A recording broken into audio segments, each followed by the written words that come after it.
Welcome to American Dream Podcast. Of course, today is our premiere edition, and we are very delighted to finally be on camera to launch this particular podcast on the studio. My name is Oliver Shom, and I'm going to be your guest for today.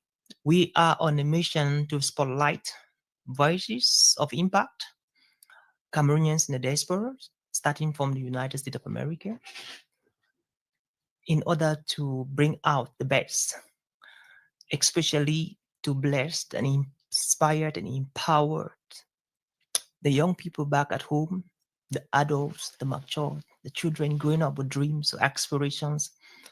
Because we believe that anybody without hope is very dangerous. And of course, when people are empowered, especially from their minds, they will become unstoppable. Therefore, our mission is to help you watching right now to be unstoppable.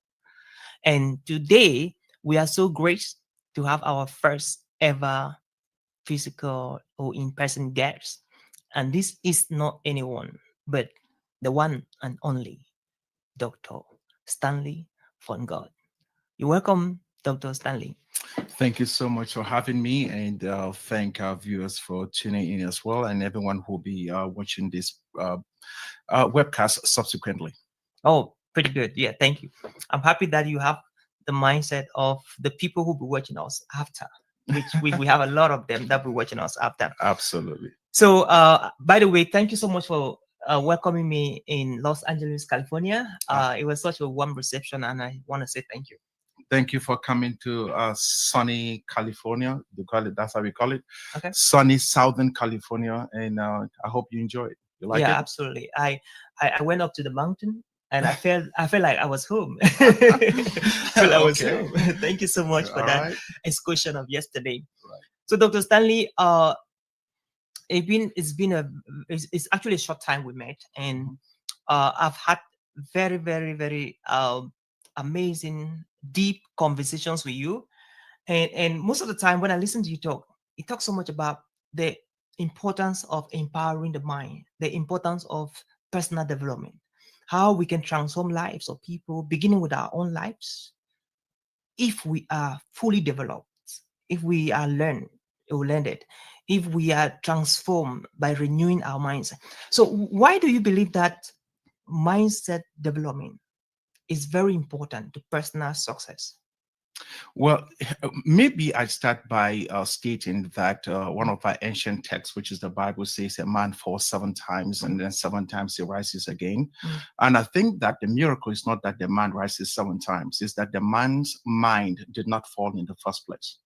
And the reality is that we have to be able to be in a space that we are able to cultivate a certain habit that allow our minds to be vulnerable and then accept those vulnerability and make sure that no matter what happens to us, we do not put ourselves in the situations where your mind tells you one thing and your body is telling you another and everyone around you is telling you another. The most competent ally that you have, the most important ally that you will have in life is your mind.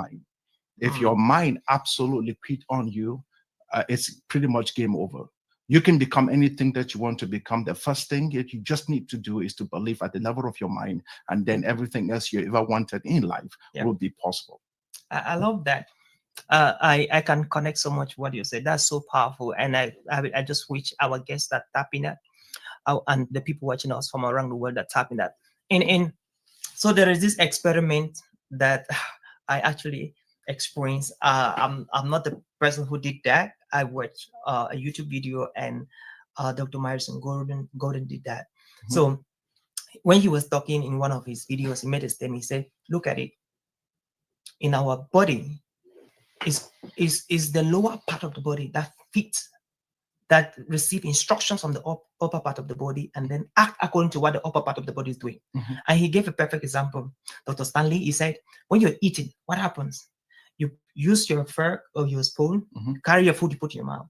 You see? So the hands are feeding the head, right? So whatever you're doing, the lower part is commanding, the upper part is commanding the lower part. And it works like when you're reading, like your hands are holding the book, and then you're reading with your mind, your eyes, and your all of that. Mhm. When you're listening, you're actually getting information from down and then consuming from up, and that really pertains to what you said, Right. like mind development engineers success in every stratosphere, and I totally believe in that. So, what do you have to say to those who they focus so much, not only developing the minds by reading books and attending seminars and conferences, but they spend a lot of time doing the negative thing that are destroying the minds. Now, what? Let me give you a perfect example of this kind of activities. There are a lot of people who believe that physical beauty, body build-up, to them is more important than building the mind. We are not saying that it is not good to look good. It's not good to go to the gym and do your muscles. That's all we're saying. We're saying that before you do that, it is good to equip your mind. Mhm. And we're saying, what is the importance of focusing more on mind development over building your muscles and other activities? Well, I think that first of all, even building your muscle is also a component of the mind. You really cannot even lift weight if there is not that commitment to what the outcome is going to be. So if you are trying to be able to be, lift weights, you want to become buffed, you want to have some real muscles. The first day you go to the gym, you are going to face some severe obstacles, especially if you do not look in shape at all. Have you realized that most people who are out of shape basically just give up going to the gym, not because of the weight, but what they are fighting is the psychological impact that they have as a result of how people were going to look at them. If you have somebody who is intensely overweight, being in a gym environment, it's in antithesis to exactly what the culture of the gym basically is. But nobody sees to forget that the reason why you're there in the first place is because you're trying to whip your body into shape. And obviously, you didn't come there because you were in shape. You came there because you were out of shape and you're trying to be in shape. But the first battle to win, okay, once you get to the gym, is not to lift the first weight, is to overcome this phobia or this fear that by the time you show up in the gym, someone is going to basically look at you and say, you don't belong here. And they don't have to tell you that. They just have to look at you, and then you look at yourself and you draw the conclusion that this place is not for me. So I tell you the truth, and I think that there's this conversation between where I am and where I have to be. Right. So where you are right now, for example, using the gym, analogy, is that you're in a place where you're totally overweight, okay, completely fat, and you are struggling to be able to be in shape. But the truth of the matter is that the progress you're looking for is not going to happen overnight. You're not just going to wake up and then suddenly you have this buff of body and you're totally in shape. And the difficulty, especially at the level of the mind, is that you will struggle to see progress, and progress is absolutely just a pure illusion as a result of where you are and where you are now and what you're trying to see now. So what I totally suggest, even trying to go to work up at the level of your minds, is that you basically break that stuff up, maybe like into a 10-step program or 10-step progress that you're able to measure. Because the very first winnable, measurable progress for anybody who is trying to lose weight is just to show up. Just show up. All right. Forget about the dumbbells, forget about running the treadmill, forget about doing any of that stuff. Just show up to the gym, right? I mean, if you can just show up to the gym, that's what I'm saying. Show up to the gym and sit down and do nothing, and then go back home. Because believe me, that in itself, it's a measurable, winnable, attainable objective towards this milestone that you're looking at. And you have to be able to measure progress in increments rather than just this complete yacht that you're looking at. Because if that was going to be the case, I guarantee you nobody would do anything. So I believe that to have a mind that is fully functional, you have to be able to have that understanding that irrespective of whatever you're looking at, you must win in increments. I love that. And that is actually bringing that conversation to something we started discussing yesterday about the environment, the power of the environment. Right. You notice that if you're suffering, if you have obesity and you find yourself in an environment where you're the only one who is obese, you will love to do everything to cut down your weight. Yeah, for sure. And if you're somebody who does not love reading books, which I'm not one, and I think you're not one, when you find yourself in a neighborhood or in a household where everybody reads. Before you notice, you grab your own book and you start reading. And Right. it even happened when I was flying down here to Los Angeles. I had a friend. I just met the guy. Mhm.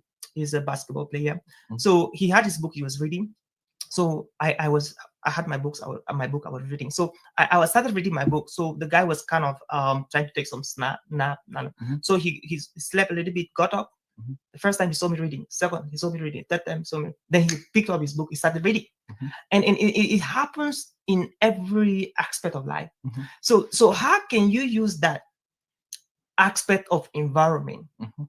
How external environment affect or impact our lives positively or negatively, to talk to a young person watching us right now from Africa or from Cameroon, from Zambia, from United States, on the importance of situating yourself, finding yourself at whatever time with the right people in order to help you achieve your goals and make the world better. A couple of years ago, I have a friend who is a Jewish guy. He's Mhm. a financier. He's quite wealthy, Okay. and so he invited me to Beverly Hills, Mhm. and not far from here. And I went out there and met with him, and he began, just we were talking on something, and then so he began bragging a little, and he was telling me how the Jews basically run stuff around here. I mean, talking about Beverly Hills for that matter. That's where the studios and everything is, and then he said something to me which was quite fascinating. So I now began researching and asking him a lot of questions, and I came to realize that we have this little tiny fallacy that says that the reason why the Jews are so blessed is because they are God's favorite, or one of that garbage. The reality is that you need to understand the hard work, Mhm. and you need to understand the formation, how they basically bring up their own household.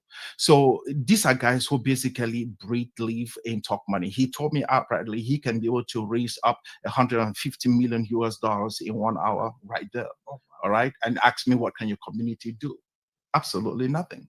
And the wow. reason is because they have that culture, Mhm. and it begins from infancy. Mhm. And so they begin to train themselves to do one thing, all right, and then Mhm. train themselves to do another. And Mhm. then before you know what's happening, Mhm. they have this close knit community Mhm. that is financially stable. And it started as a result of them basically incremental growth. They began doing one thing and then became better at it. Mhm. They kind of really make sure that works very well, and then Mhm. move to the next thing. Mhm. Environment is extremely very important. I think that if you look in our African context, you'll soon discover that if you house a house, if you came from a household where people were educated, parents were educated, or they were maybe into medicine, you'll soon discover that everyone probably in that house gravitates towards Yeah, medicine, or they absolutely. gravitates towards law, or whatever Mhm. engineering, or whatever stuff that is, Yeah. because of the influence of the environment in which you are in. Mhm. But for someone who basically did not come from that particular space, it's not an excuse for you not to develop yourself. 10 years, a decade is enough time for anybody to become anything that they want to become. Mhm. A decade, You dig it. which means you have to do personal development. Mhm. And that's why meeting people like you is extremely Mhm. very important. You're a speaker, you train people, Mhm. all right? And then you also not just train people to become speakers, but you actually build them to become whatever stuff they want to be, and occupy any space that they want to occupy in life, Mhm.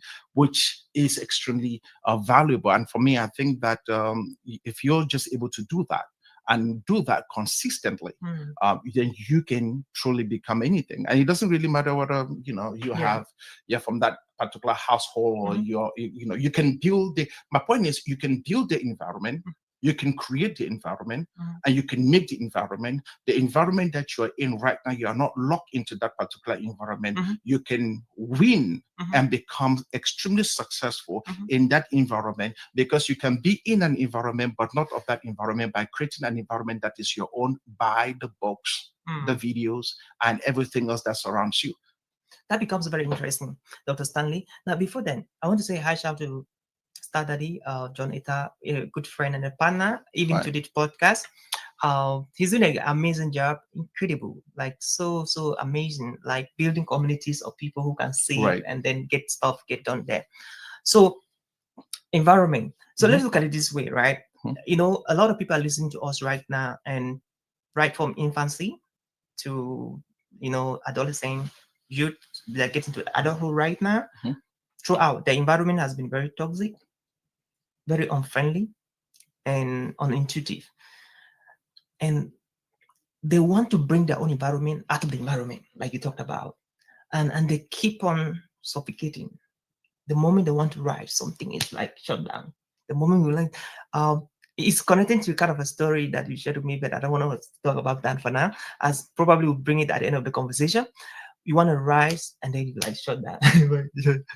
Don't try. This person tried fail, so it's not you that's going to make it. What do you have to say to such a person who has a dream, who believes, who has the greed, and anytime he's trying to make effort or she's trying to make effort, like there are some forces that they bring him back or they bring her back. To somebody listening right now who is striving at all costs to drive, what do you have to say? What are the 3 steps that everybody listening to us right now can start practicing or put into place to create their own environments inside the environments that are not favorable for their growth and for their visions? That what we call difficulties is actually blessings, Mm, and that diamonds are not mm, shipped as postcards. okay. Mm, All right. So mm, if I was going to send a 5 carat diamond to mm, you, mm, all right, it's not coming by the post office, bro. mm, I'm not going to wrap that stuff like a t-shirt.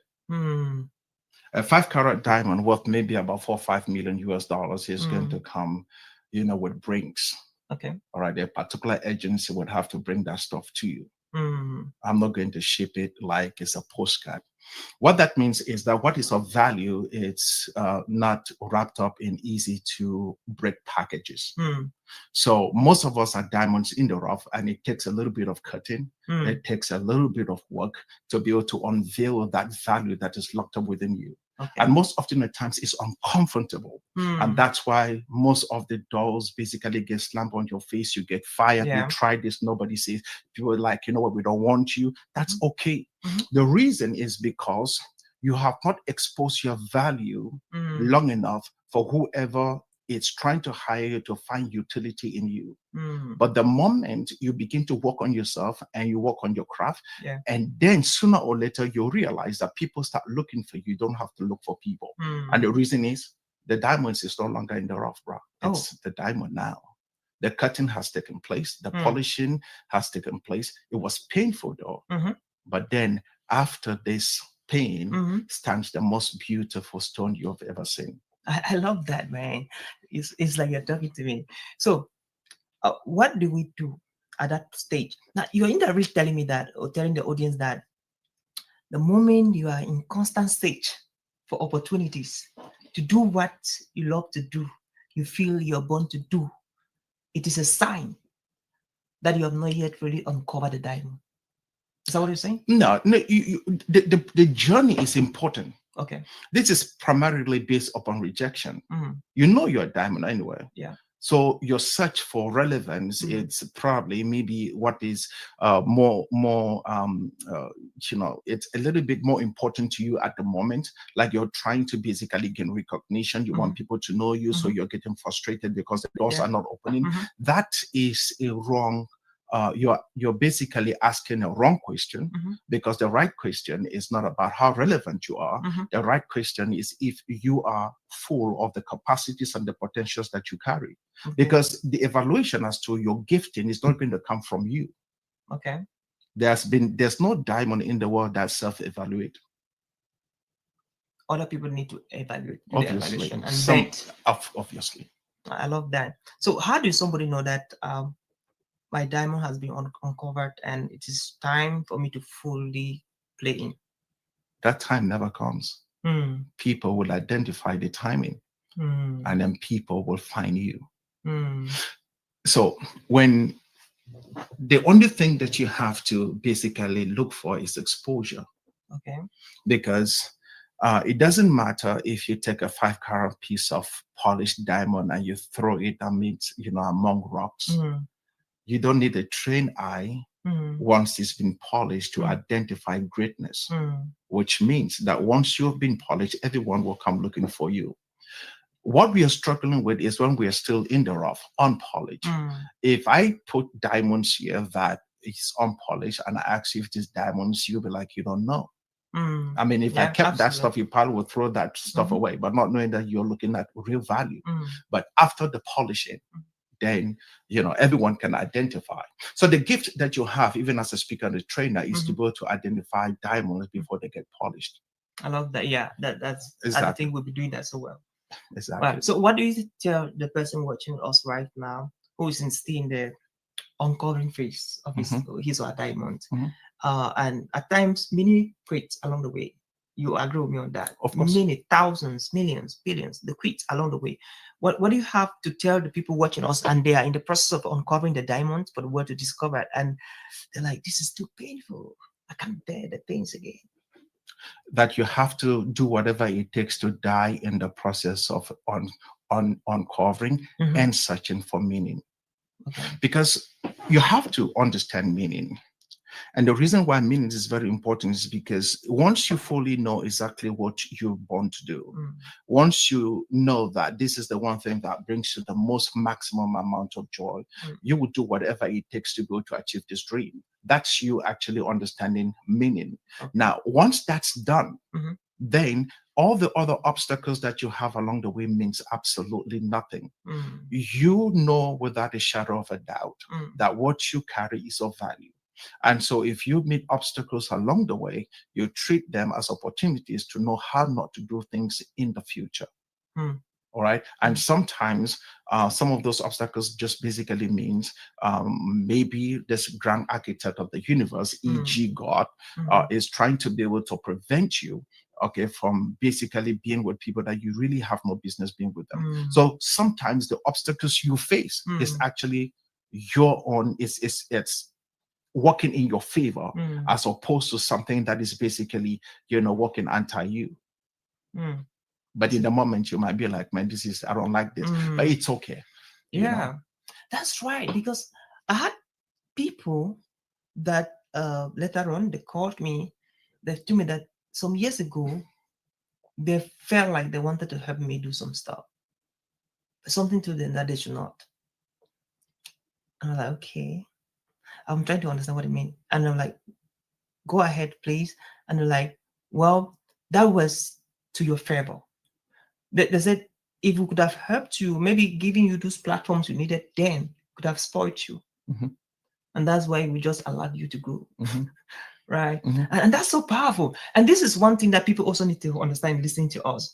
At times, the opportunities you desire, you crave, you yearn for might not come. And it's actually protecting you, because when the opportunities come and you're at that stage where you are, you can destroy your entire career. You really fire out. Absolutely. And so this is so, thank you so much, Doc, for bringing that. Now, looking at, there's a concept in psychology called the mimetic realism. When you put two kids here and you give them two different toys, at this point, if you watch keenly, one of them will just abandon his or hers and then start pursuing the other kid, like fighting together to get the toy. And that, when you look in the adult life, even in the real life, you see that happens a lot. A lot of people just start fighting with other people and envying other people and being jealous of other people, how well they are doing in what they are doing, their craft, but they don't know the process. They don't know the nights they have spent sleeplessly trying to perfect it. But again, they have theirs. They have kept behind, and they are really doing much or little about it. So what do you have to say on the, because we're talking about developing the mind to become unstoppable, what do you have to say on the importance of not focusing on others? How X is winning in football, how Y is winning in this other industry in tech, but focusing on ourselves and asking ourselves the right questions. What do I have to offer? What best can I do? Who best can I work with? What do you have to say to the people watching us right now? Because we have a lot of people who tend to compare themselves to each other, and that leads to frustration, because the end result is definitely going to be jealousy, envy, and you never know where this can lead to. It can lead to murder. So what do you have to tell the people watching us on the importance of focusing on self and then working out from inside out, please? I think the biggest problem is that a lot of people spend a lot of time trying to impress people that they have no business impressing. And the only reason why they do that is because psychologically they are in a place where they are searching for relevance and they're searching for meaning. So when you have somebody who, it's obviously looking at another person. Yeah. The only reason why they're looking at another person is because they have lost, since forgotten to look at themselves. Do you understand what I'm saying? Yeah. And so, and the reason is because you see somebody who is quite gifted in doing something in another space does not mean that you are not that gifted in the space in which you are in. So the difference is that that particular person has gone through, you know, the shining process. They've gone through the cutting process, the polishing process, and now they're shining. But meanwhile, you have abandoned all of those processes that you needed to go through, and you're here being jealous because some other person else is gifted. So it's like this. It's like you're walking in the bank, and then somebody walks over to you and tell you that, you know what, you shouldn't really be here. But you're like, well, you know, I like being in this bank, and it's okay. You're hired to be in the bank, and while you're in that bank, you're basically, you know, working for them, doing everything that you have to do. Eventually, you go into research. Eventually, you start bringing new ideas on how they can be able to improve the number of products that they have in the banking sector. And then sooner or later, the bank, you know, becomes a major bank, a regional bank, and everyone starts talking about the bank, and you are basically an upper level manager in that particular bank. But what you do not understand is that you have been a bank owner all along. And the only reason is because you were looking at another person, trying to mimic them, trying to become like them. You see, I am the only one who have ever existed as me. And long after I'm gone, there will be nobody else as me. That leaves me the one and only bona fide, okay, to be able to show up in my space and become me, so relevant as me that there is nobody else on this planet Earth and ever has been, ever will be. That is me. That is me. So what you're seeing in this moment is past, present, and future all locked up in me, because the past is totally irrelevant. The future is totally irrelevant. What is part of us is now, and that is me. So my future, my past is locked up in one. So I have to be able to make sure that, so because I cannot look at you and try to be you, because if I look at you and try to be you, I mortgage my tomorrow, because my tomorrow is locked up in this moment. Okay, so I'm here, it's under me. So I have to be able to make sure that I fulfill my today by investing in my today, because I fully understand that this me today, I will have a conversation with me tomorrow. And I don't want to have that conversation with me tomorrow, you know, telling my tomorrow that I was distracted because of your momentary success, which has nothing to do with me. I'm grateful for what you've done. I'm excited how much money you have. I'm excited with all the things that you're doing. But believe me, this lane is my lane. And this me is me. And I have to be able to give an account to me tomorrow. And I don't want to face me tomorrow with the regrets of these momentary distractions that is called you. I celebrate you though, but me, I have to be me. So I cannot jump from this lane to your lane, because I see what you're doing. I see the spotlight. I see how you're shining. That's great. That's good. That's phenomenal. But I have an appointment with myself tomorrow. That's important. I love that. And when you begin to think like that, you will love and celebrate those people. Obviously. And that's how you connect to that kind of grace. And I just realized that when people are angry, jealous, envious, they're always stagnant in life. No matter the effort they make to succeed, you have to. They are always like in a cage. Because that mindset, that mentality, that emotion, that energy, that negative energy cage you into mediocrity. Right. And you remain just in one spot. Right. And then those who love, celebrate others, they make progress, because the energy flows. Doc, you have a PhD and you're doing another PhD. And at times, a lot of people ask questions, right? Why do people go to school to the level of masters and PhDs? But yet, they suffocate at times financially. They struggle to pay bills, right? They struggle to create ideas and activities, projects that can give them money with all of that knowledge. Now, is it that their minds have not been built, or they have not actually been educated, or they've gone through the school and the school have not gone through them? So what is the idea behind people with wealth school broke? Because wealth creation is not a function of a PhD or any of that stuff. If that was the case, the biggest billionaires will be in Harvard. There will be those lecturing in Harvard. There will be those at UCLA. There will be those in Stanford. There will be those in Cornell. All right. You don't have that.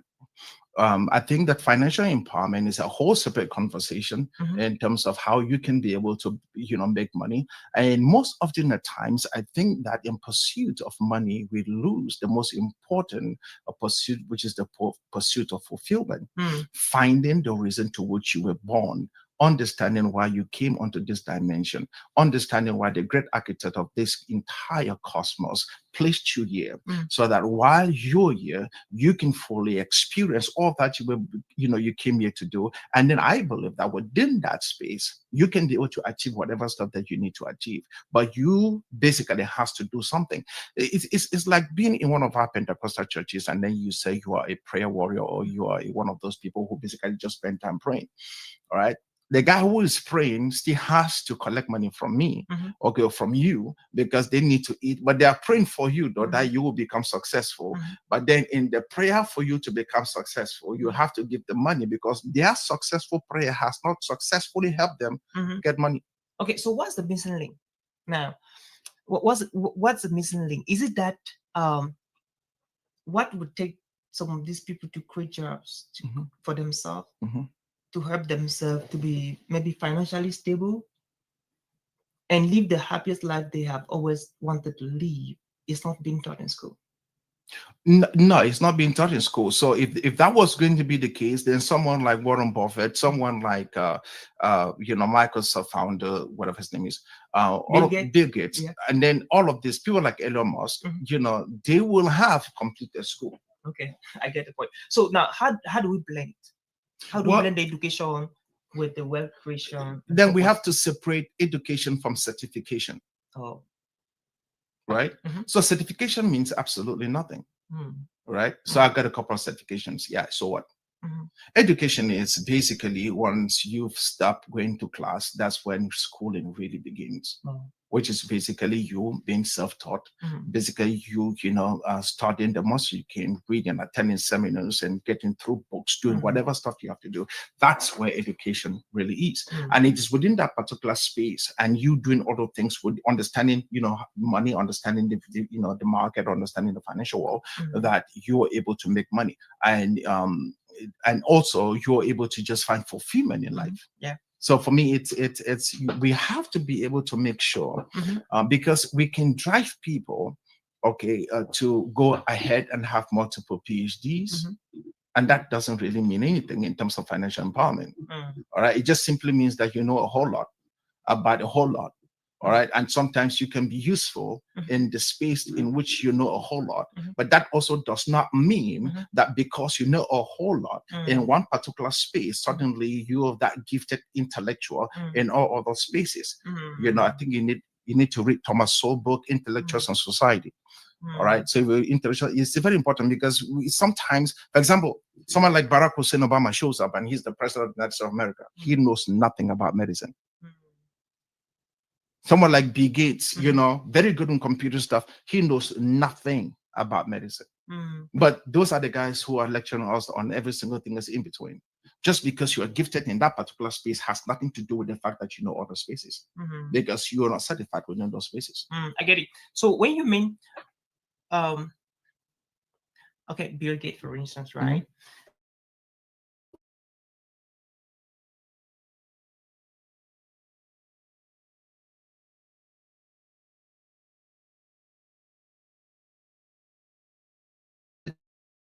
With his friend Paul Allen, and the founder of Microsoft, there was a window of that opportunity that we seized it, and eventually Bill Gates became one of the richest person in the world, which we all know that.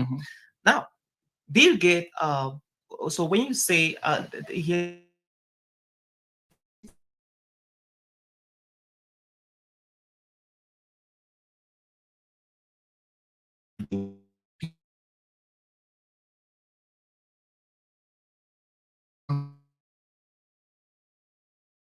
The tendency to be able to show up in all those spaces. What I'm saying is that is, that's That's not the thing. So you have to you have to stay where you are. But then that also does not mean that you don't know a whole lot about other spaces too, but you do. But you can no longer be the authority or the voice that people have to listen to so far as those other spaces are concerned. Reasons being, that's not, I mean, we respect the 40, 50 years, okay, that you have given us, all right, in the space in which you're in. And frankly speaking, I think the world is grateful for it. But when it comes to other spaces, be quiet. Okay, cool.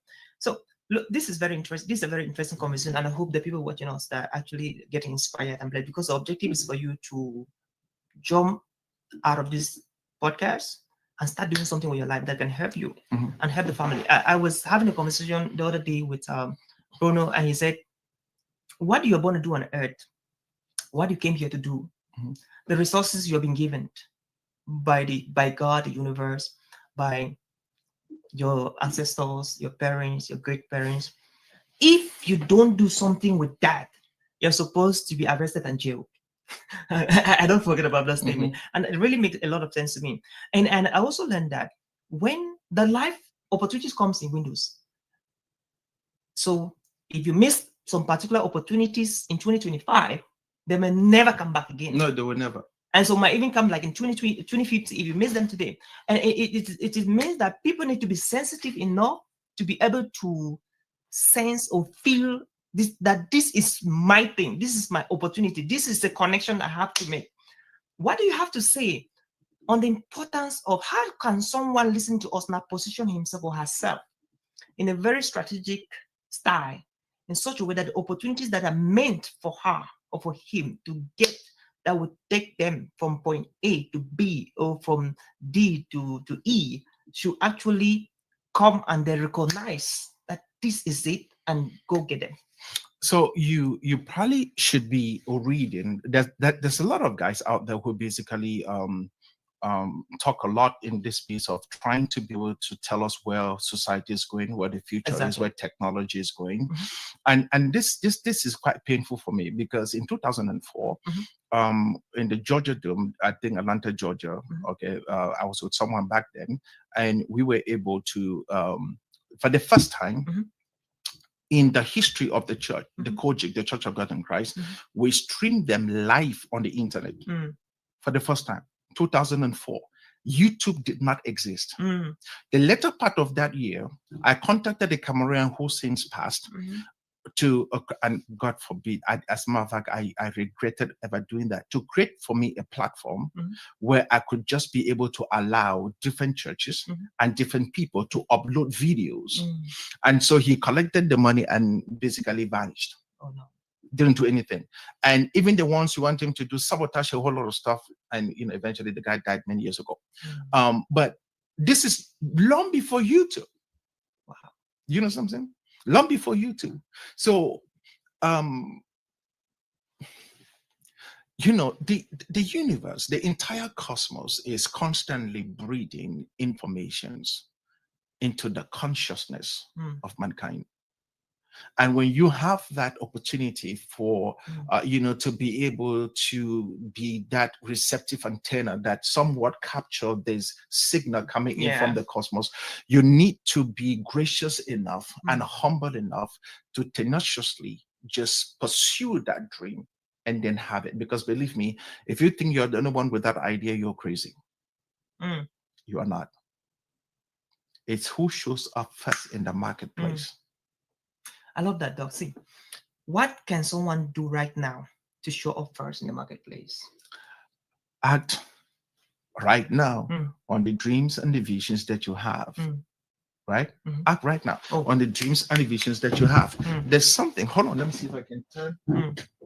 I have something. Hold on a second. You know what that is? No. Invent her. Yes. Now, this is a door lock, a lock for a door that I designed, developed. Oh. When I met these fellows, and they kind of created what I wanted. Okay. You wrote the whole entire project together. All right. Oh, wow. We wrote the whole entire project, did every single thing else. I invented that, created that. Wow. But as I'm talking to you, everybody else they have it now. I see this everywhere. Wow. And obviously, all I had to do Mhm. was to leave this place and go over to China. That's what I Yeah, had to do. that's right. If I had just gone to China, Mm, I know they're going to basically, take a lot of stuff with me, but believe me, mm, we have done this stuff as a partnership. absolutely. You know what I'm saying? Yeah. But right now, I see my luck. Mm. Indoors around the world. Yeah, I've seen. I looked at the whole thing. I said, "This is my invention." Mm. Oh. I mean, there's nothing. I mean, I've looked. I was like, "This is my invention." Mm. All right, but that's what happens. So once you have the idea, Yeah. you don't wait. You go. Yeah.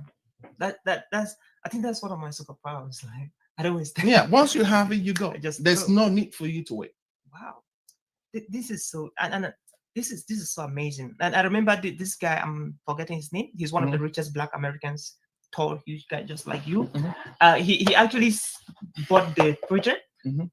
The guy who invented here, he bought the project Mhm. and straight to China. Exactly. And boom. And I think the guy is a very powerful guy. And I think that's a great lesson. And it's about taking action. Taking action. And most of the action you even take before you're figuring out what's the next Now you need to move. what's the next plan. Instead, you jump, you learn how to fly along the way. I love that. You just need to go. Yeah, you just have to go. You just have to go. And this is a great lesson for those who are watching us right now and even those who will be watching after. Like, what is that dream you got? Some people naturally they are pessimists. Yeah. They are procrastinators. Mhm. I mean, most of these people are people who some of them regarded as perfectionists. Mhm. Until it is perfectly, neatly interwoven, wired, put together, they are not going to do it. No. So they want justification. It must be proven with all the steps laid out before they take action. And most of the time, before you notice, someone has already taken the first shot. And that is it. And that is it. And it's so cool. And I believe that creation, even the Bible says in Genesis, for those who are Christian watching, in Genesis chapter 1, 26, 27, that God created us in his image and likeness to co-create with him. And one of the primary obligatory of man is to create. Right. And the men who create stuff, that those who are actually leading the world, if you do your research. And that is a character trait that has been embedded in us from birth. And when you're creating, you're just exercising actually your true son of man nature. Right. You say son of man. Right. Awesome. That's great. No, that is good. I think that in more ways, what you're saying, it's especially if you get the book of Genesis, I think there's something which is quite interesting. It says that after God has created man, then he rested. Yeah. And the notion is, was he tired? No. Because if he's in this immaterial space or this immaterial world, which is quite metaphysical, then that simply means that whatever it is that we measure as tiredness in terms of work and pressure and all of that stuff does not apply to him. So how does he get tired? And I think it's quite true, because the only reason for him saying that he rested was the fact that he stopped working or he stopped inventing, because there was no need to invent anymore, because a huge deposit or a repository, the blueprint for all of life, mankind's invention was deposited in man, and Adam being a de facto of the whole man should be, which means that we, each and every one of us, we are Einsteins, we are, the Zuckerbergs, we are, the Elon Musk, we are everything that we can be. It is only in us being able to harness this potential, this capacity that is trapped within us, which is the biggest battle that we have. All right, it's because we know, I know you're gifted. I know you are. I know I'm gifted. But the difficulty is to unlock what is it that I carry. And so the more information I'm exposed to, then whatever I have becomes a reality. This is interesting. I listened to the story of Tony Robbins' daughter. So while in elementary school, Tony pulled out the daughter from school. The daughter was doing well in college. And so he pulled out the daughter from college. And he asked the daughter, what were you telling us you wanted to do when you grew up? The daughter said, dancing and doing all of this stuff. And he said, that is what you have to do first. College can wait. This can wait. He had his friend who was a good coach in teaching kids how to dance and all of that. And so he called his friends like, this is what I'm thinking to do for my daughter. And the coach was like, yeah, Tony, that sounds like a good idea. Can you be able to coach my daughter to be the best of the dancer she has ever loved to be? And the coach said, of course, I can do that. I've been doing that for so many people around the world. So I can do that for your daughter. And then Tony was like, how am I going to convince my daughter that I wanted to hold on with college and focus on this thing? And somehow Tony Robbins found a formula or a framework that worked. So he had a conversation with the coach. And so he called the coach.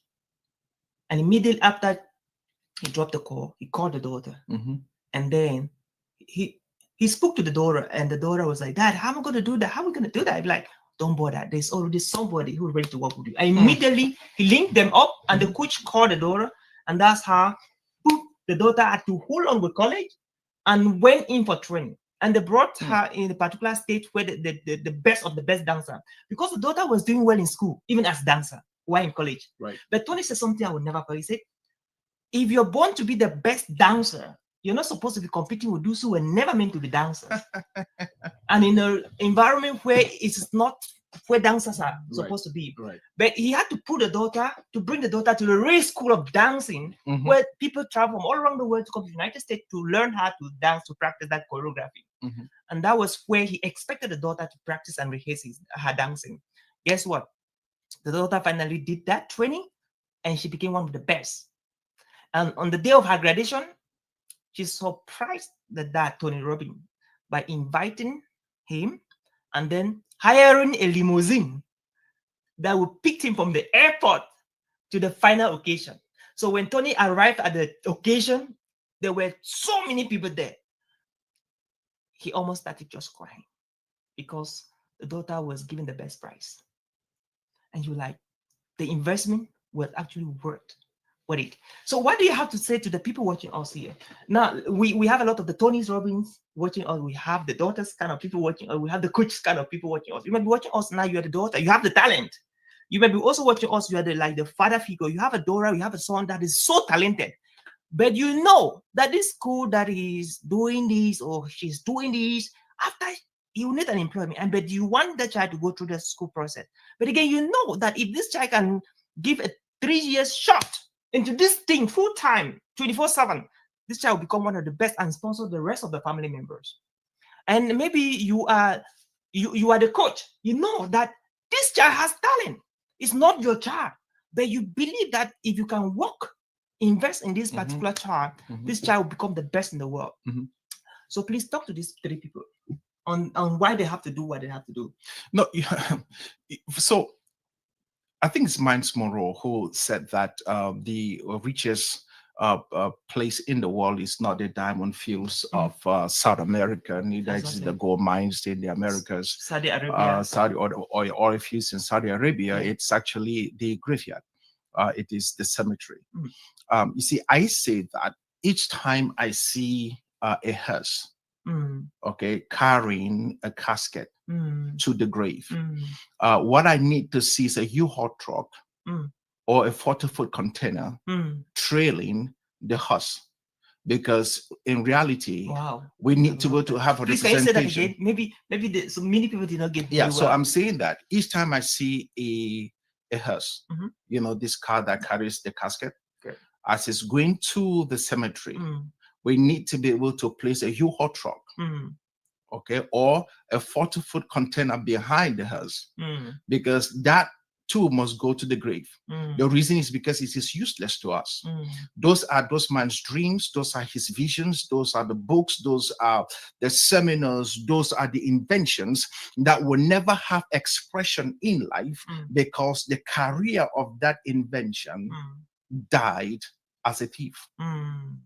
Because the greatest crime you can ever commit, just like our friend said, the greatest crime you can ever commit is to show up into this dimension and then exit this dimension with what you were supposed to deposit in this dimension. That's the greatest crime you can ever commit. So in reality, it is as evil as anything else that you basically came to life and you exited this life with zero impact, doing nothing. not even planting a flower, not even basically showing up somewhere and say, I'm going to be able to at least improve, modify, just do something that is meaningful to push our civilization forward. Wherever we are in our civilization is an aggregate of human development over time. Every civilization building on another civilization. The greatest problem we have is that we have not come to that consciousness of a particular place where we want to be as a race. And that is where we have our greatest difficulty, because the greatest objective in life is that each and every one of us must align together to know exactly where we're taking our civilization to. What is the end goal? What is this utopia that we should build? And if that was going to be the case, what is your quota? What are you doing as part of this grand agenda for us to move as we can smoothly into this place that we should be? And that simply means whatever I do, I'm doing my own as an increment to this great gigantic thing. It's like a puzzle. I'm just a part of that puzzle. If I can fit accurately in this grand puzzle, then the picture emerges better. The reality is this: you must look at yourself from a not a low resolution thinking, but from a high resolution thinking, because there has to be that way in which you look at things detailedly. But because we have lost that art of looking at things detailedly, being quite detailed oriented in a lot of things that we do, we now live a life where you just want to do a little bit more. And as long as you get paid for it, everything is okay. I'm not trying to get paid. I'm trying to be the best I can be. Amazing. I noticed that. Wow, this is so deep, man. Look, this is interesting, right? You tickle a lot of things when you're talking in my brain. And so the question is, Nelson Mandela, right? Mother Teresa, right? All of these great guys in the world, you notice that what they were doing, it was not for a salary. No. It was a way that they were trying to give back. And they never even believed that this could make them this famous. And it just happened. Obviously. What is the importance of prioritizing impact, adding value to people's lives, contributing without the mindset of getting paid or compensation? How is that important to the people watching us in order to achieve their dreams? Because I noticed that at times you need to work for 10 years, like I did, like 5 years, without any salary. And then to be sure that you have done the assignment, and then it flows. The money will just flow naturally.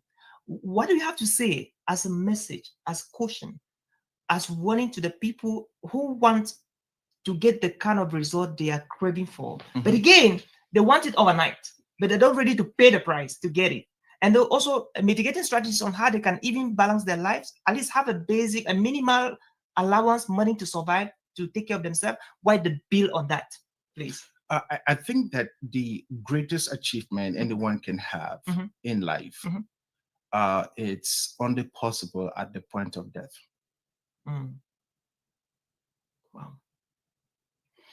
So we have these momentary celebrations that basically becomes a major detour to this grand agenda that the cosmos has for each and every one of us. I'm a Christian. So the as a follower of Christ, I and also actually lost my faith in Christ a couple of years ago and came back. But as a follower of Christ and somebody who has studied Christianity, isn't it interesting that the greatest ethic or the greatest achievement, okay, in looking at it from all angles, philosophically, psychologically, the greatest thing that Christ did was not to live, was to die. So, which basically means that if you really want to talk about success and how successful you have become, we do not begin to measure how successful you are when you're still among us. We begin to measure how successful you are when you're no longer with us. And the reason is because, frankly speaking, you have come to the end of the road. I'm not trying to celebrate you, when I do not know how far you can go. Mm. And I think that, if you look at the archetype, which is basically the overlay of how society or how things are structured, you will soon discover that, that's exactly what we do. We basically celebrate people, when they're no longer with us. Someone Yeah. like Martin Luther King, Mm. who is talked about, especially among African Americans, like there's no tomorrow, was never celebrated among his people. He was one of the most hated person in the Black community. Mm. But everybody talking about King, Dr. King, Dr. King, Dr. King, but he was not that celebrated, So I think that the measure of a man's life, of a man's wealth, it comes when we look at you, when you have basically exited. I think that's when we basically have some kind of a retrospect where we can look at you and look at ourselves and say, you paid the ultimate price. You did what you were supposed to do. And the only way we judge that is when we put ourselves in the man's shoes. Mm. How many of us will truly want to be king? How many of us will truly want to be Mother Teresa? How many of us will truly want to be Nelson Mandela? I have no 25 years to spend in Robben's Island, bro. I'm not going. You know what I'm saying? Yeah, I'm not going. that's I rejected the military because I don't want to be a hero, bro. I'm not trying to have AK for some bullets flying over my head. I'm not trying to have that. Mm. You know what I'm saying? Yeah. So, but most of us, will say, oh, things can happen, that can happen, and all of that stuff. But the reality is that it's not the same thing. Mm. It's not the same thing. So we have to be able to understand that success and being able to create real impact will mean that we are not out for pleasure. We are not out for applause. That men celebrating us is totally useless in this grand scheme of who we are, because in reality we are not interested, because we are not going to be here anyway when the applause begins to, when the clapping starts. When Christ dies and it was over, while the whole entire universe, understanding what was happening, began to applaud, there is no applause. He's not here. He's not hearing anything. So the reality is that I think that each and every one of us must live our lives knowing mindfully well that we have to do all that we have to do, be the best version of ourselves. And by the time that we die, there's no other version that is possible. Let that version that you die would be the last version that could be possible, because there's no other possible version after that. That would be the highest epic. Wow. As breaking limits and breaking barriers. This is so interesting. What's the role of spirituality in developing the mind? You have to believe that there is someone who is above everyone.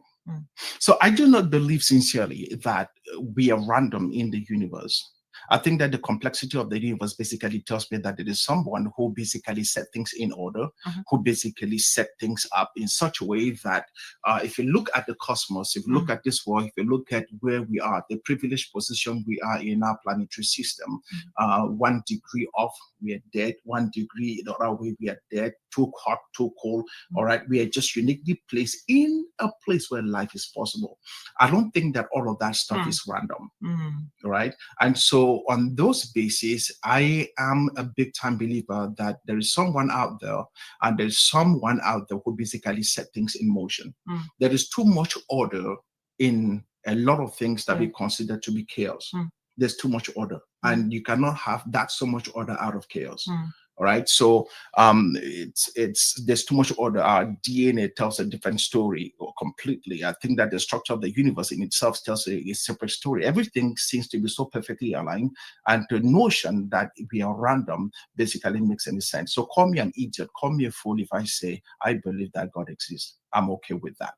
That being said, I also do believe that if we are going to talk about if you're going to try to be able to find any real meaning in this life, there has to be someone or something that basically forms the basis. And I think that the mind in itself will only as much as become stable if there is some kind of a balancing act. And I think that the Chinese have the yin and yang. Okay, when there is the bad and the good, the negative and the positive, there has to be that balancing act, which seems to be occurring everywhere in nature. And so, because of that balancing act, I do believe that that positive energy partly comes in a person. And there are many people who have come in life, and they have in different civilizations, different times in history, different dispensations, and they have talked about the fact that they might be the one. Because based upon archetype, we do believe that we are waiting for that superhero, the person who basically ends all wars, the person who basically ends all pain or suffering, because the person who shows up and deliver us from, everything that we are trapped with. But I think that the only one person who has painted that picture for me, and that is a little bit more convincing more than any other person, is the person of Christ. I love that. Yeah. So in that case, I think that when we start talking about spirituality, we have to be a little bit more conscious, knowing mindfully well that we can't be able to look at ourselves, knowing mindfully well that we are just spirit beings trapped up in this body, and then, but we need to be able to have a point of reference in our metaphysical outlook, because if that was not going to be the case, I can be inspired to be one of the most ruthless killers that there have been because of my psychological and metaphysical, dispositions, as opposed to some other person else who can say, I'm going to be the best version of myself because I'm trying to be the force of good and not the force of evil. That simply means someone can say, I'm going to be the force of evil because I'm trying to stop some bad things happening in the world, or I'm going to be the force of good because I'm trying to also stop some bad things happening in the world. But there has to be a point of reference that basically brings order out of chaos. And that point of good is extremely very important. For me, that point of good is Christ. So if you're going to talk about order and talk about chaos, or talk about whatever stuff that you're trying to be able to achieve in the realms of spirituality, as you try to build up your own personal development, I will basically want to say that if you're really looking into that direction, maybe you want to investigate this lonely rabbi from Galilee whose name is Jesus. I love that. The Son of Man. I think so. Thank you. Since 2017, you've started writing books. You've been writing before, and you started publishing. To date, you published over 7 books, and one of your latest book is this. I love this book. Esosa, Whip of Shadows. Man, now looking at your lifestyle, your mindset, you're the kind of person that you're not interested about 8 hours, 9 hours jobs.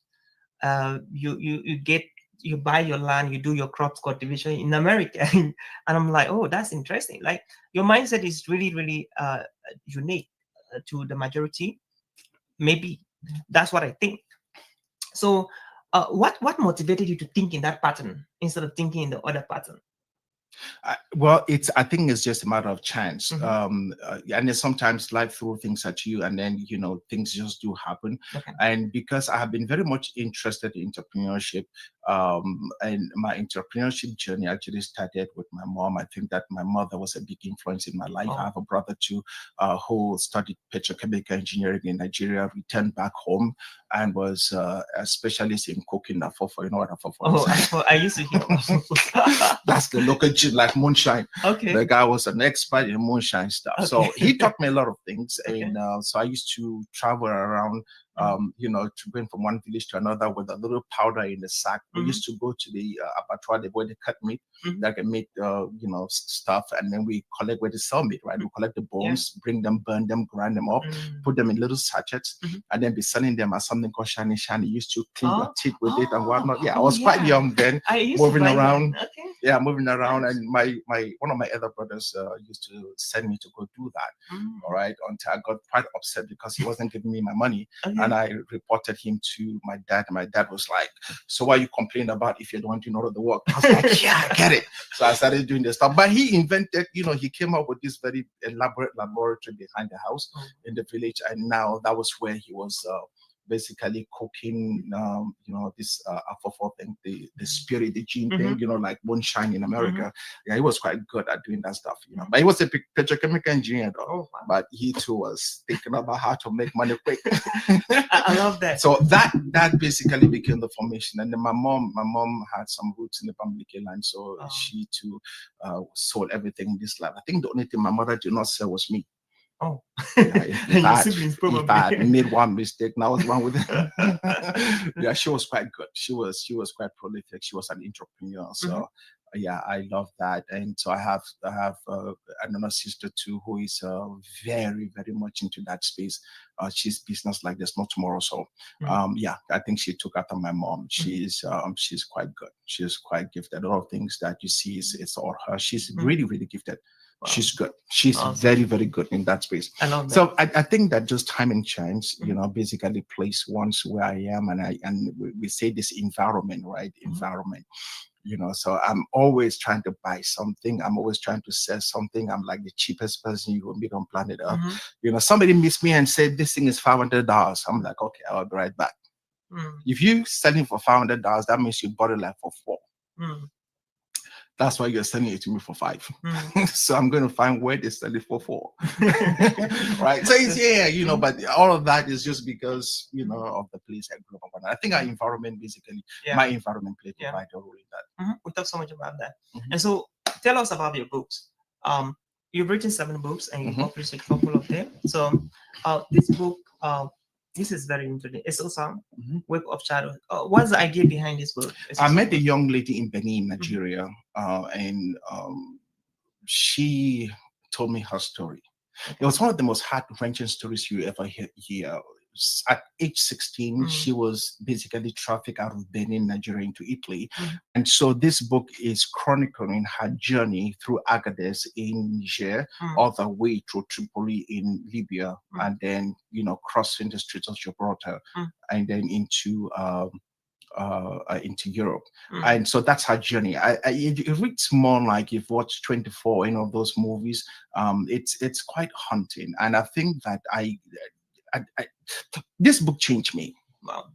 Yeah, the book changed me. And the reason for that is because to be able to tell a story like that and to really be faithful and committed to telling that story and really trying to go to pull in the reader, I had to go into places in my mind that I was very uncomfortable going.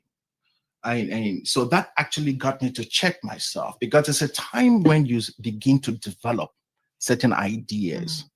And if you're not careful, you will begin to believe them. And that can be quite dangerous, because then you start thinking of things that you should not be thinking. So it was quite traumatizing for me, even writing the book. But I tell you the honest truth, I dare you to read a page. Yeah, I believe me. I think this is one of my best work ever. Yeah, great job. Yeah, I started listening to it. I listened to. Oh, and there's an audio version of it also with Audible. Audible. Yes, an Audible on Amazon with the great voice Zina Basame. I think that there's been no other person who could have done this work like her. I think she's incredible. And I owe her greatly. Yeah, she did a great job. I love the Audible. All right. So this is very exciting, though. So let's talk about maybe your challenges, right? In entrepreneurship, you've done business, you're highly educated, high level, and you've written a couple of books, and this is so impressive. And the young person, someone watching right now out there, is like, you sound very successful, and like, okay, what are the challenges? They're asking, okay, what are the challenges? What was that rock bottom in your life, and what exactly did you do to actually come out of that valley? Life is full of rock bottoms, man. And the reality is that I don't think that there's any mountain anywhere. I think that we're perpetually in the valley. Oh wow. And the reason why I say that is because you're either entering one valley or coming out of another valley. Okay. So in the end, you're always, somewhere. Okay. Yeah, exactly. You're always in between mountains. Nobody stays at the top.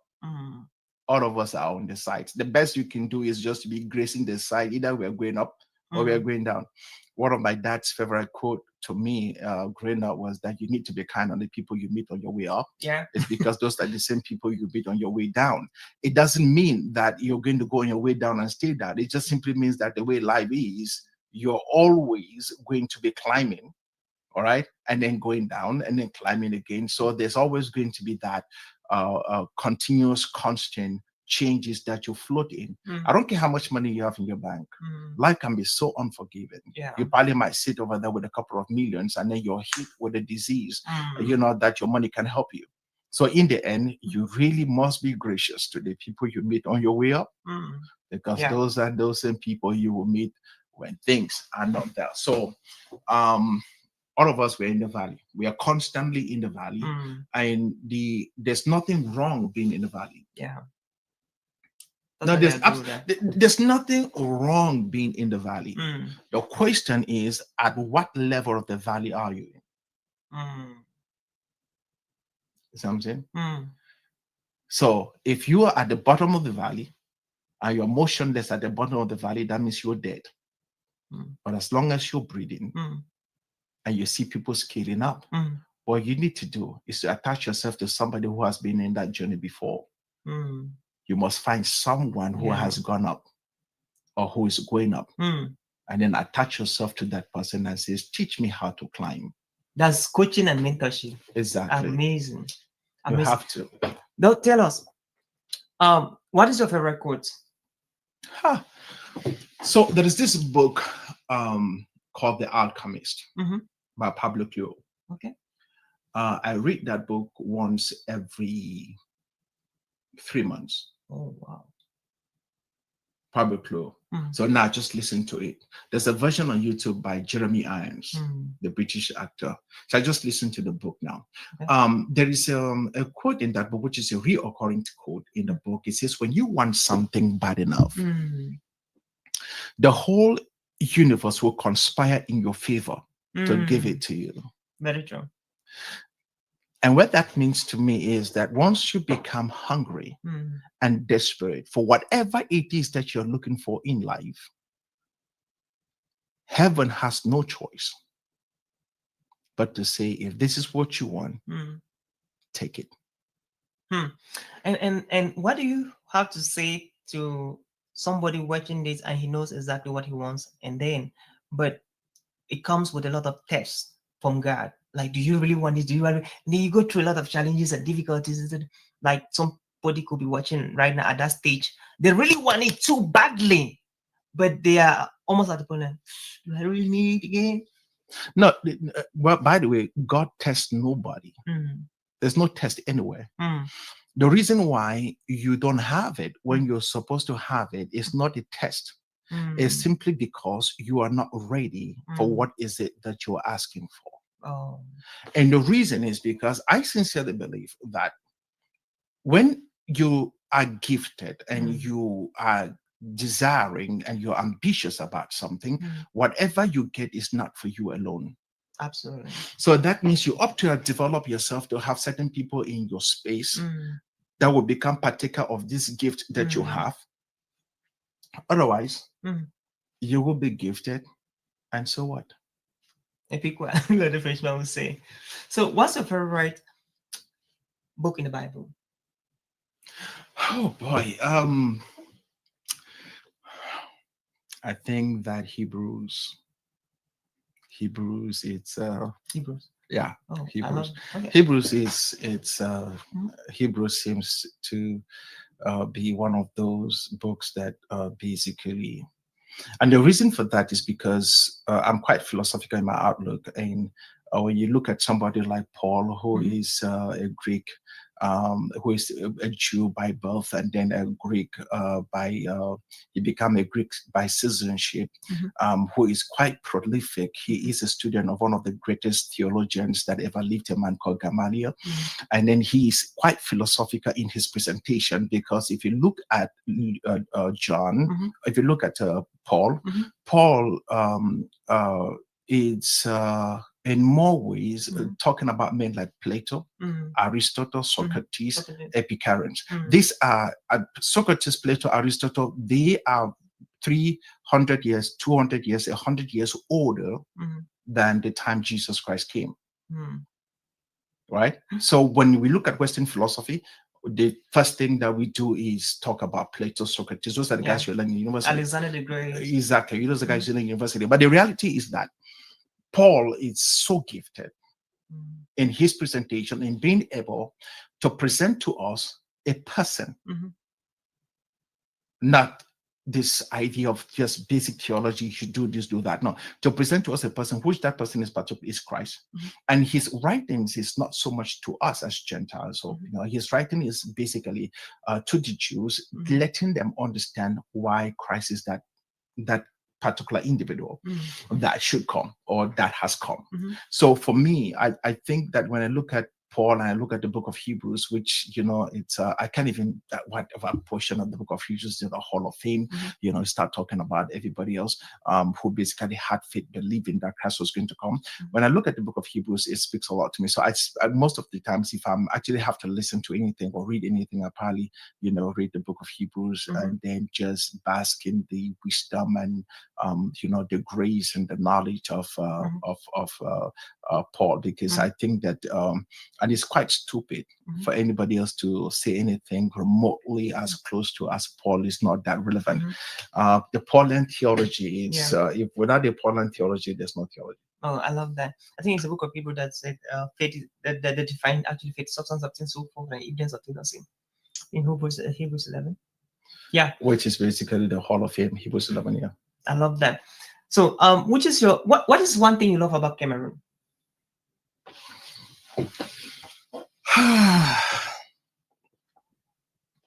One thing I love about Cameroon. Yeah. So let me tell you the one thing that I can't stand. Mhm. Before I start about the one thing I love. Okay. The roads are horrible. Oh. So I was in Douala recently, Mhm. and I did not know that the roads in Douala, cars in Douala actually dance ballet. Oh. Where in the world have you seen the car driving and then suddenly one tire is suspended in the air like the hot ride out of Los Angeles? No, it's not happening. I'm saying, like, you're like, what? I'm looking at the whole thing. I was like, hell no, I'm going the opposite direction. But that's what happens. No, seriously. So if you're driving in Douala, and then the potholes in Douala are like abandoned gold mines. So I'm saying, so your car gets into the pothole quite all right. And then we don't get to see the car again. The car just emerged on the other side. So it's not your tire getting into the pothole, the whole entire damn car getting in the pothole. That's how crazy Douala is, or the roads in Cameroon are. But I love Cameroon for the promise. Okay. I love Cameroon for the beauty. I love Cameroon for its grace. I think that her untapped potential is a story yet to be written. There is so much about the country that basically pulls me, and I can't wait to be of service to the nation. I love that. It's a place of great beauty. When my day come and the curtain is pulled over my life, I would have loved to be buried, just like some of California's greats. Michael Jackson. I would have loved to be buried like Ronald Reagan, with the sunset, basically symbolizing the ending of my journey right here in sunny Southern California. But the more I look at Cameroon and its beauty, and I think about what she stands and where her place is, and why I have to be true as a Pan-African and be faithful to my ancestors. I think when my day come, I want to be buried among my fathers. I love that. So, how would you love to be remembered? Like, how do you want the world, Cameroon, Africa to remember you? That I did the best I could. Wow. I love that. That there was nothing else left. That if I was a back and it shook me, nothing is falling. I'm completely empty. I love Finished. That metaphor is so cool. Nothing is coming out. Nothing. There was nothing left. I don't talk to the camera. Like, look at the people watching us now who will be watching later. Mhm. Talk to them and the importance of focus, because I believe so much that if you have been so focused in building all of these things you built here, Right. creating the companies, creating the enterprises and the projects, leading the people you have been given to lead. Now, this could have been possible without focus. Talk to somebody watching us right now for 60 seconds on why it is important for us to stay focused to the things we're going to do in order to achieve success, and so that on the last day and they shake the back, nothing comes out of it. Like everything has been used. Please, the camera is yours. You know, I have a book that is called, it's going to be out next year. It's 50 for 50. I was calling it 40 for 40. And then somewhat Jonathan basically got me like, man, you're celebrating 50 next year. So we have to make this thing 50 for 50. So those will be 50 rules for life. 50 things I've learned in 50 years. And one of the rules is says that you need to hunt with tigers. Hunt with tigers. And the reason is because when the tiger is hunting, the tiger makes absolutely no noise. The tiger hunts in the dark. The tiger will hunt in the shadows. What that means is that the tiger is not announcing what they're about to do. The tiger basically goes slow, into the lower its body so that it is just one with nature, and then from there lower its visibility so that even the animal he's in pursuit of will not see it coming. The reason for that is because the tiger is absolutely laser focused on the objective. There is something that the tiger is interested in getting, and there's nothing that will distract the tiger no matter what. So, if you really want to be great and you're thinking about pursuing something, I want you to align yourself with men who are tigers, who hunt like tigers, and learn how to hunt like them. If you're going to hunt with tigers, make no noise. Don't talk about it. Don't try to convince anyone about an idea. Become the idea. Then be that idea in real life. Do it. And then suddenly people will not have to ask you. People will beg you because they will know for a fact that you have become what is it that you've always talked about. That is being laser focused. Once you're laser focused, plan B does not exist. There's only one plan. It's plan A. And you can be that plan A irrespective of whatever it is that life throws at you. Trust me. Remember, when your days on this earth is numbered and you have come to the ending of that road and the curtain is pulled over your life and your casket is draped with whatever was your favorite football team or whatever was your favorite thing that you did in life, and your friends have gathered in your celebration to send you out of this planet, you are heading out of this place alone. What you will take with you is who you have become, because there's nothing you can actually take with you. You will take who you have become. So my biggest advice to you is this: let this life remember you for who you have become. Be kind, be gentle, be generous, stay focused, and whatever you do, remember, life in itself will judge you not on what you have achieved, but on whom you have become. That's what we'll remember long after your accolades have been forgotten. We'll remember what you did for the rest of us. Hmm. Thank you. Thank you, sir. Thank you so much. Oh, that is like a who masterclass. And that was it for today, our premiere edition, Camerican Dream Podcast. And this is actually the Camerican Dream. And we are so grateful that today, by the grace of God, we're able to pull this through. Big thanks to you, sir, for accepting us to host you and for availing yourself to be used by God to bless somebody out there. You never know the impact. You never just know. Like you said, thank you for watching. We could have loved to read all the comments, but the setup cannot permit me to do that right now. I see what you're doing. I see your support. I see how you want this thing to work, this project to work, and we are sincerely grateful from the bottom of our hearts. Thank you so much for dedicating time to watch despite your troubling internet connection. Thank you for dedicating time to comment, despite all the hustles and the hurdles you're going through, the distractions. Thank you for showing up and keep on sharing. We see you, we love you, and we wish you just the best. And that's exactly the dream, the idea behind American Dream Podcast. Thank you so much. And until we meet again, stay blessed, stay focused, and we're looking forward to see you on the next episode. And big shout out to our friend John Eta and the GFC family for the amazing job they're doing there. We cannot wait to have you guys, share this and we make it happen. So where from here? So we're going to keep you posted as the Lord lead us.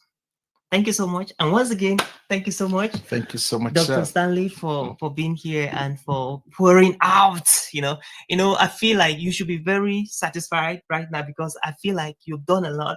You've given out a lot out there for the people that actually intended to get this, that they're definitely going to make proper use of it and lives will never ever remain the same. And that's my prayer for you who have just watched now and even you're going to be watching shortly or later. And that's it. We love you so much and we wish you just a wonderful rest of the day and stay blessed and bye-bye.